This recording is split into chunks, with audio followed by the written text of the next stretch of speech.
Long ago, when the world still shimmered with wonder and kingdoms gleamed beneath golden sunlight, when forests whispered ancient secrets into the ears of anyone brave enough to wander beneath their emerald canopies, there stood on the edge of a bustling little town a lonely wooden mill, its great wheel creaking and groaning as it turned with the gentle push of a narrow, glittering river.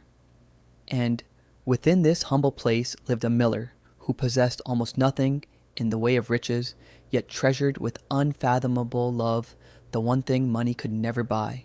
His daughter, a girl of astonishing beauty, soft grace, and a heart so pure that villagers often said her kindness could coax flowers to bloom in winter. Each morning, she would rise before the sun, lighting the kitchen with small candles as she prepared warm bread and porridge, calling gently, "Father, breakfast is ready. You've worked since dawn," while he wiped sweat from his brow, worn by the endless labor of grinding grain for the townsfolk. Though he adored his daughter, and though she brought more joy to his soul than all the gold in the king's treasury, he could not help but envy the noblemen who passed the old mill in velvet-lined carriages, their horses brushing dust upon the road while guards in polished armor marched behind. He dreamed, oh, how he dreamed of elevating his simple name into halls of marble and crystal, of wearing robes that flowed like river silk, of dining beside dukes and courtiers. And one bustling market day, while delivering sacks of freshly milled flour to the royal castle, he overheard courtiers whispering in awed voices about the king's insatiable love for gold, how the king's dreams were filled with ducats, jewels, and sparkling treasures that no other monarch possessed, how he longed for riches so vast they would silence the envy of neighboring lands inflamed by foolish pride and blinded by the desire to impress these finely dressed men who laughed with easy confidence. The miller declared boldly, "My daughter can spin straw into purest gold." Gasps spread through the marble hall like a flutter of startled birds, and within moments his boast reached the king's throne room. The king, whose heart beat for treasure more than for mercy, summoned the miller at once, sending armored soldiers to the miller's home with a cold message. "Bring this miraculous daughter to the castle at once." Terror gripped the miller's chest as he rode home, realizing the magnitude of his lie. Yet his fear of the king's displeasure burned hotter than his shame, and so with trembling hands he prepared his daughter for the journey. "Father," she asked softly, sensing his unease, "why does the king call for me?" He forced a smile that could not hide the tremor in his voice. "A chance for fortune, my dear, nothing more."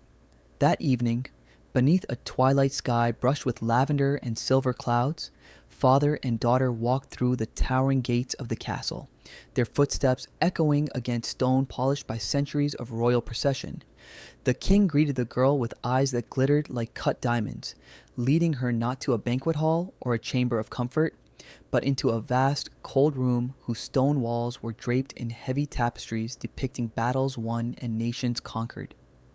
Torches crackled along the walls, their flames casting long shadows that danced eerily across the floor.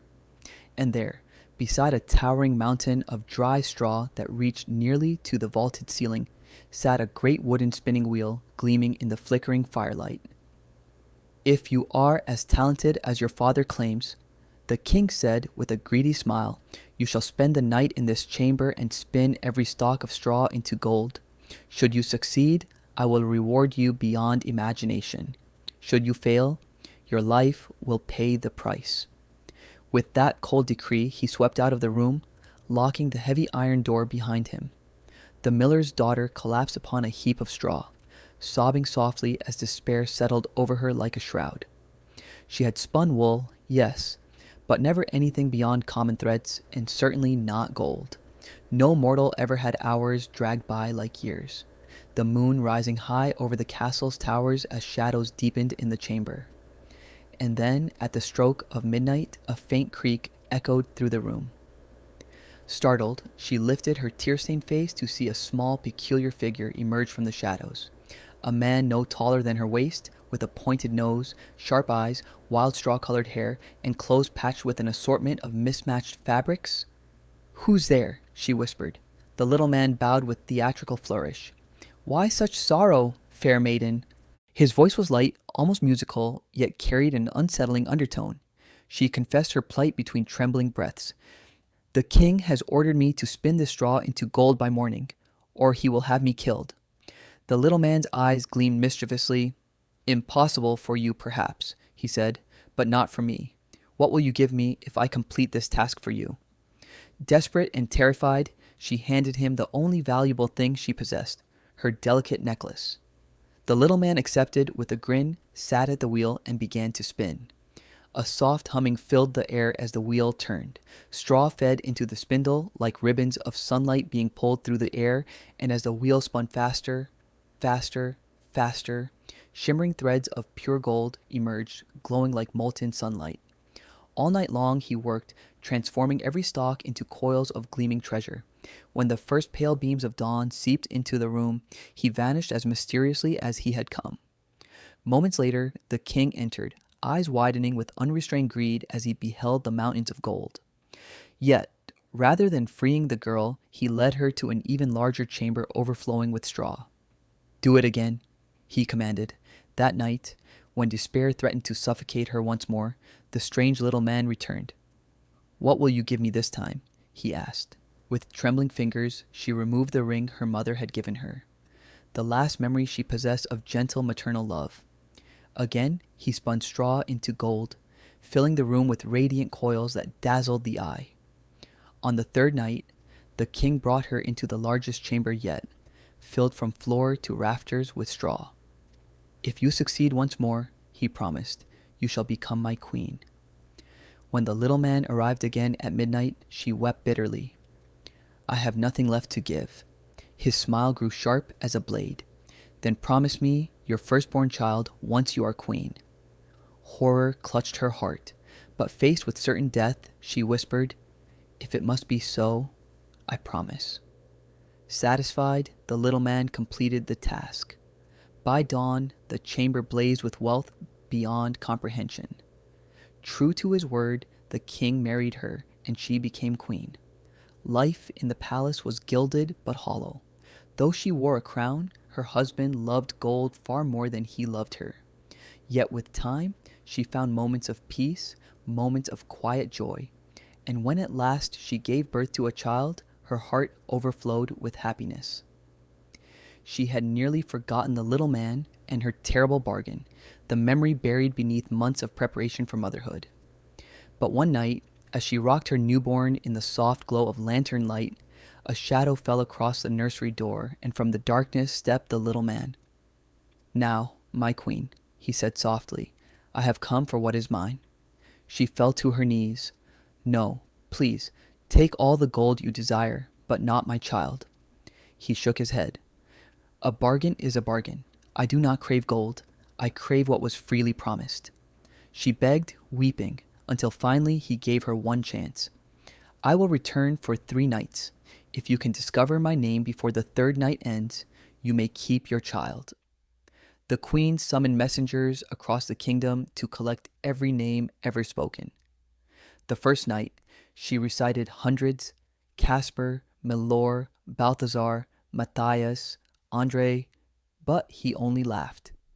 The second night, her riders returned from distant lands with names ancient and foreign: Beor, Tristram, Alaric, Zimral, but still the little man danced with wild delight. "None of these are mine. One night remains my queen, and then the child is mine." As the final day waned, her hope dimmed like a dying flame.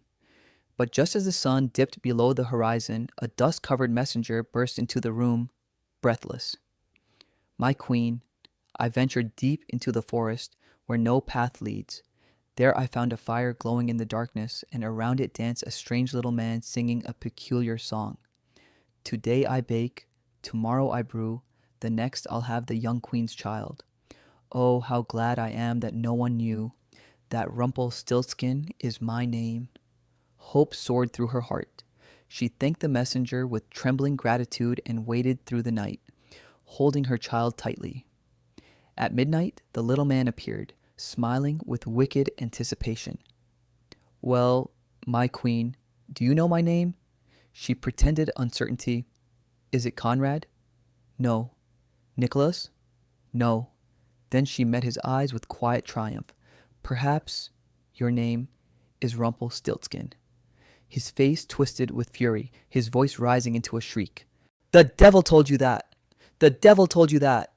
In his rage, he spun wildly, his patched coat flaring like dark fire, and some say he tore himself into the earth, vanishing forever.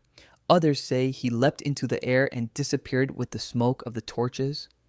However he vanished, one thing remained certain. He was never seen again. The queen collapsed to the floor, clutching her child in tears of overwhelming relief.